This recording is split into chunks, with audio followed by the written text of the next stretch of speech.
Hey everybody, Faith Lane here, and today I'm going to be reacting to your theories and assumptions on Midnight Sun.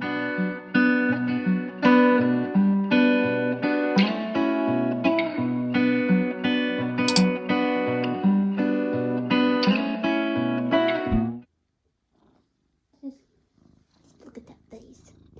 Just look at it. Just look at it. Alright guys, so as you can see by our setup, I'm trying something a little bit different.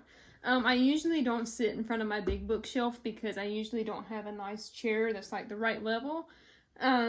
So I forgot this chair, and maybe this one will work better. I don't know. It looks pretty good. It's cutting off some of the parts of the bookshelf, but you know, we're gonna try this. So I'm gonna get to my little thing up. I asked y'all on Instagram and Twitter all of your theories and assumptions for Midnight Sun.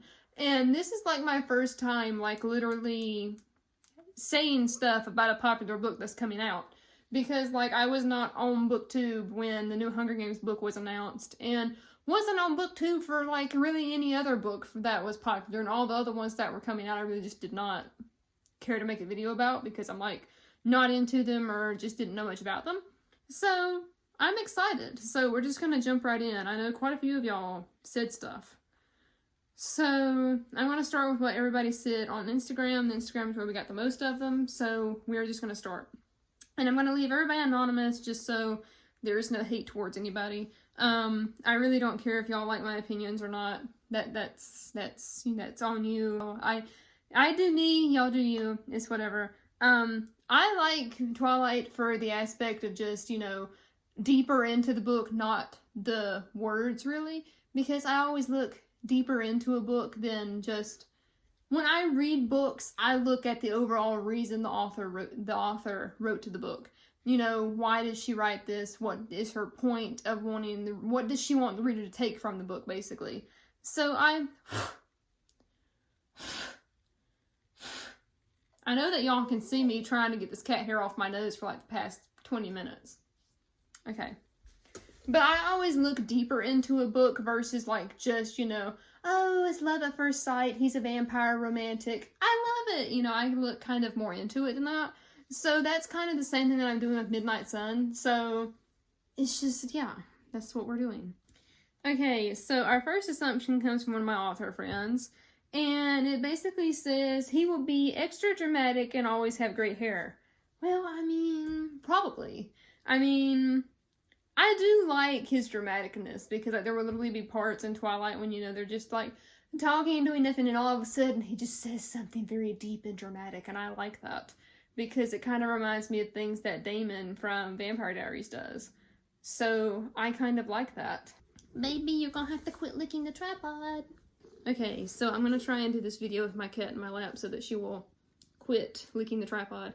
But I know that he will be extra dramatic because like that's what he does, and I'm really excited for like finding out why he is that way. So I'm excited for the backstory, and that's really the only reason I'm excited for Midnight Sun. Okay, and you know, I really can't say that he has great hair. I mean, his hair is pretty nice. It reminds me of Stefan Salvatore's. But it's like, I really don't go for the whole, like, spiky hair. Except when it's on Dean. So, my precious. Just look how cute you are. She's wagging her tail now. My precious. Okay. And then one person said it will suck. Well, I'm not going to necessarily judge it when it's not even published. And I don't say that a book sucks unless, like, you just want it down so that you could lick the tripod again. Okay, so I wouldn't necessarily say that a book sucks when it's not even released yet. But it's like, as I said, I read more into a book. So it's like, Twilight was the author's first book, and I can relate on how hard it is to write a book. Because honestly, when I look back at stuff like I wrote like years ago, it kind of has the same feel to it as Twilight, you know, it's the same messed up grammar and not much development. But it's like, I also don't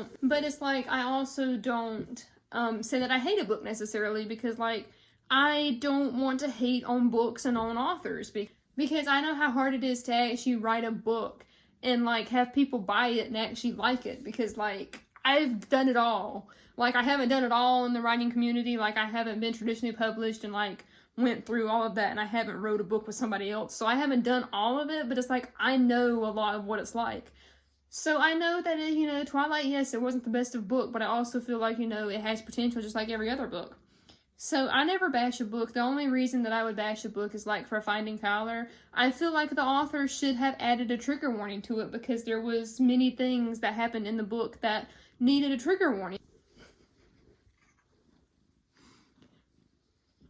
Okay, so basically with Finding Kyler, there was a lot of things that happened that needed trigger warnings. Things that just needed to be trigger warned.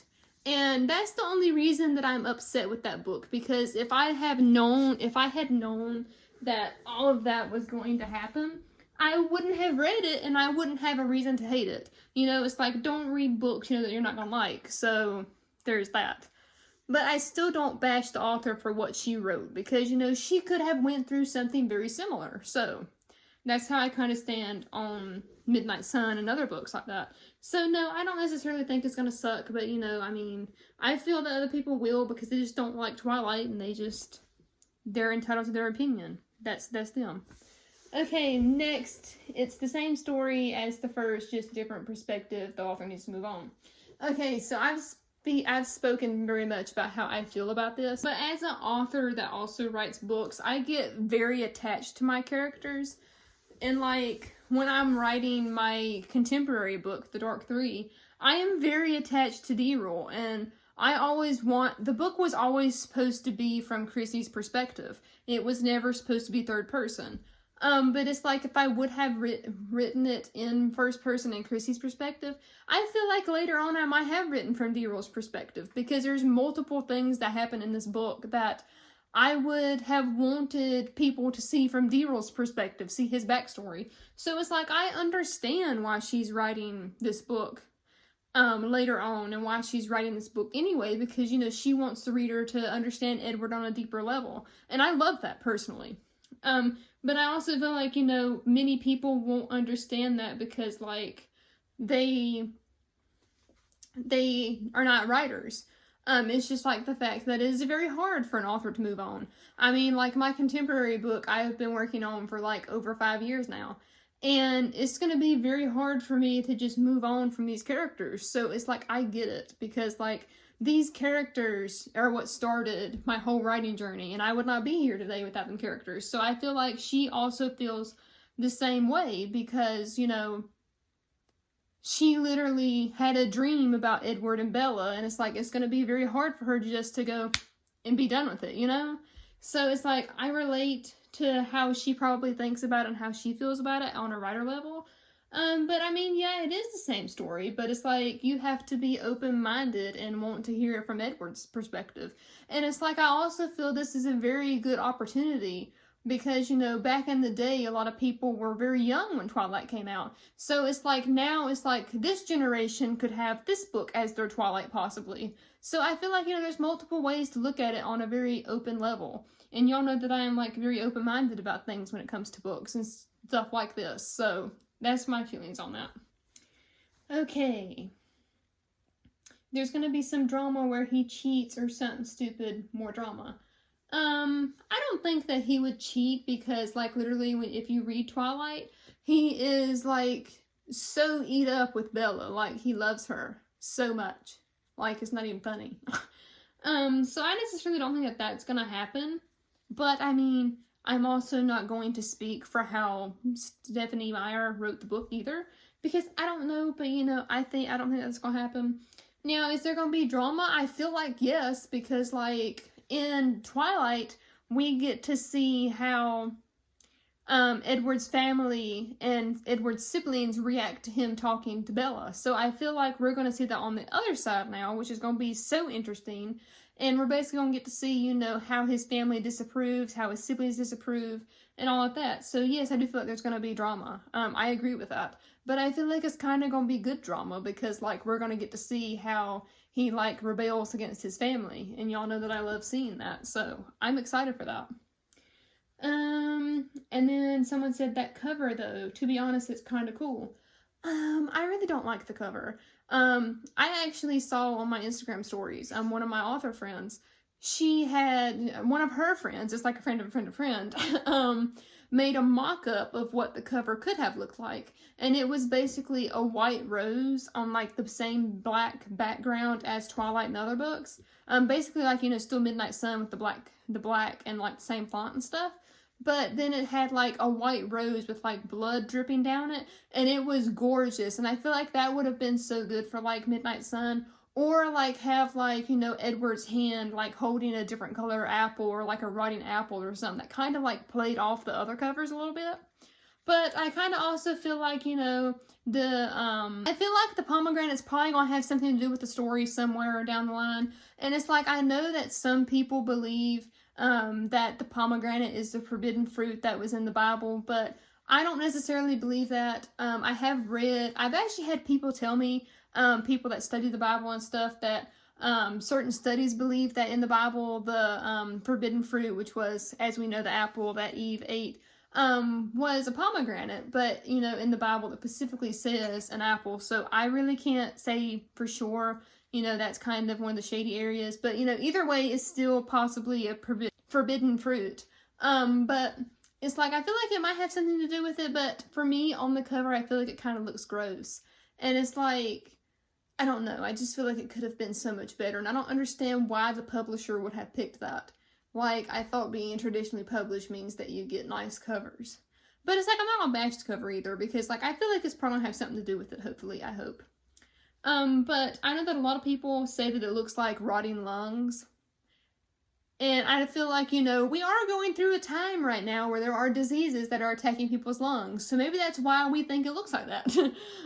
But, you know, I mean, it's not the worst cover. I mean, there's been worse, but it's also not one of the best covers either. Maybe it'll one day get a new cover. Let's hope so.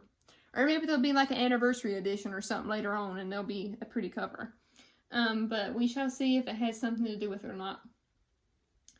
Okay, another one said, why make yet another book on the most hated series of all time? I mean, to me, the world is split into two parts. People that love Twilight, people that hate Twilight. People that love Harry Potter, people that hate Harry Potter. People that love the Hunger Games, people that don't. That's kind of like how the world is in the book world. People either like it or they don't. So I feel like with Twilight, it's probably half and half. I feel like everybody back when it came out read it and loved it, or, you know, it had some sort of sentimental part to them. I've talked about the reason why I started reading it, and that's because my mom, that was like the only book series that she has read. She read it when it came out, but I didn't really care about reading when it came out, so I did not read it. But now I'm reading it because I want to be able to say that I've read a book that she's read so that we can talk about it and just have that bonding experience. So that's one reason that I am reading it. But then it's like, I'm also very obsessed with vampires, so there's that. But you know, it's like, I don't feel like it's against the series or against the author for the book being hated. It's like, a lot of book series are hated. It's like, you know, for me, example, if I publish The Dark 3 and people hate it, that's their problem. I'm still gonna publish more books. That's just flat out how it goes in the world. Let's see, what is next? Okay, another person said, this woman, why does she want to be a vampire? Okay, yeah, I feel that. I feel like we're gonna get to see, I feel like Edward's probably gonna be like, you know, looking at this comment and thinking about it, I feel like, you know, Edward might, the thought might run through Edward's head of like, why is she like so willing to risk her life? Does she want to be like us or something like that? But I mean, reading Twilight, I feel like I don't understand Bella, but then it's like I also never understand the female protagonist, like, ever, so I don't know. I don't know, I guess we'll see. I guess we'll see if those thoughts run through his head or not. Okay, next, let me see. We'll probably get extended details on Edward's past than what Edward tells Bella. Okay, so I don't think that I have gotten to the part where there's, like, extended stuff on what he tells Bella, but I do believe that there will be extended details on Edward's past, and I am excited for that because, like, Edward is like this dark character, and y'all know that I love like my dark, tortured males. That's my favorite thing out of books and TV shows. I mean, it's obvious by all of the males that I talk about on my channel. So it's like, I am excited for that, and it's supposed to be like super dark compared to like Twilight, and I'm excited for it to be darker because like, it's dark, it has a tortured male. I mean, this sounds right up my alley, so I'm excited for that aspect, that it will be like from his perspective and that we will get to see what has happened to him. Because I feel like, you know, Edward, as I said before in one of Kat's videos, I don't know if she's going to add that part in there or not, but I said that I feel like Edward was kind of like in the wrong book at the wrong time, basically, because there was things that needed to be fixed about Twilight. I mean, I'm not going to say that my books are perfect either. There's stuff that I feel like I should have fixed in my first book of Christmas Extravaganza and then in A Christmas Present. There's stuff that I look at that I could have done different, put different, added in there, all kinds of stuff. I'm never going to be happy with any of my books to where I'm like, it's perfection. But, you know, I'm happy with it. That's all that matters. And that's all that matters for any other author, too, is enough for them to be proud of. And I'm very proud of my books, so that's all that matters. But I feel like Edward was kind of in the wrong book at the wrong time because he could have had so much more, and Twilight could have been so much. Okay, so my camera crashed, so we are back. So I just feel like Edward was kind of in the wrong place at the wrong time. Twilight could have been more with just like a little bit of development and a good editor. I feel like, you know, there was a lot of, me as an editor, I see everything. I am an old-fashioned editor. I edit things, you know, kind of old-fashioned. And there's a lot of things that should have been done different and written different and developed more. So I feel like, you know, Edward could have had more in the book, and I feel like, you know, he's going to have the opportunity in Midnight Sun. So I am excited for his backstory, though. Okay, and then one person said, explanation of Edward creeping into Bella's bedroom at night. I kind of hope that we get some explanation on that. But then it's like, also, I feel like, you know, a lot of males in YA books are the same. You know, they all want the same thing and all crave the same thing. And it's like, from a lustful vampire perspective, he, like, wants to protect her and watch over her and learn everything about her because he's, like, head over heels for her. So I feel like that's kind of enough explanation, but I do hope that we get more of an explanation on that. Okay, so now we're going to move over onto Twitter and see what all of y'all said last night when I asked you guys. I know that quite a lot of y'all, whenever I mention Twilight on Twitter, all of y'all guys, like, come out of nowhere and have so much to say, and I love it. If I can just find the tweet, give me just a moment. Baby, are you playing in the curtains?